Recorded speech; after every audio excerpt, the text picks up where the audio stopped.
ಲೋಹಗಢ್ ಕೋಟೆಯಲ್ಲಿ ಉದ್ಯಮಿಯ ಕೊಲೆ, ನಿಶ್ಚಿತಾರ್ಥದ ವಧುವಿನ ಸಂಚು ಬಯಲು, ಪ್ರಿಯಕರನೊಂದಿಗೆ ಸೇರಿ ಎಸಗಿದ ಹತ್ಯೆ.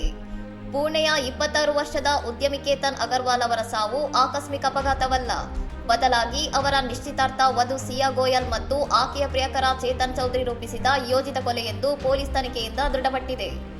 ಜೂನ್ 18ರಂದು ಲೋಹಗಢ್ ಕೋಟೆಯಲ್ಲಿ ಟ್ರಕ್ಕಿಂಗ್ ಎಂದು ಹೋದಾಗ ಕೇತನ್ 400 ಅಡಿ ಆಳದ ಕಮರಿಗೆ ಬಿದ್ದು ಮೃತಪಟ್ಟಿದ್ದರು.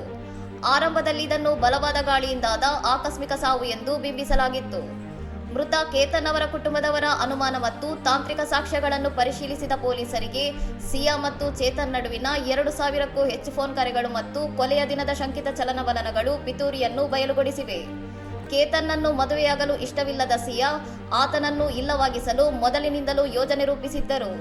ಈ ಹಿಂದೆ ಬಾಲಿಗೆ ಹೋಗದಂತೆ ಕೇತನ್ ಪಾಸ್ಪೋರ್ಟ್ ಕದ್ದಿದ್ದು ಸೇರಿದಂತೆ ಜೂನ್ 14ರಂದು ಒಂದು ಬಾರಿಗೆ ಹತ್ಯೆಗೆ ವಿಫಲ ಯತ್ನ ನಡೆಸಿದ್ದರು.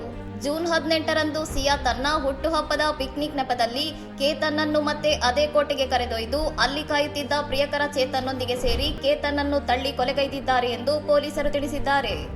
ಆರೋಪಿಗಳಾದ ಸಿಯಾ ಗೋಯಲ್ ಮತ್ತು ಚೇತನ್ ಚೌಧರಿಯನ್ನು ಬಂಧಿಸಲಾಗಿದ್ದು, ನ್ಯಾಯಾಲಯವು ಅವರನ್ನು 7 ದಿನಗಳ ಪೊಲೀಸ್ ಕಸ್ಟಡಿಗೆ ಒಪ್ಪಿಸಿದೆ. ಮಗನನ್ನು ಕಳೆದುಕೊಂಡ ಅಗರ್ವಾಲ್ ಕುಟುಂಬವು ಆರೋಪಿಗಳಿಗೆ ಕಠಿಣ ಶಿಕ್ಷೆಯಾಗಬೇಕೆಂದು ಒತ್ತಾಯಿಸಿದೆ.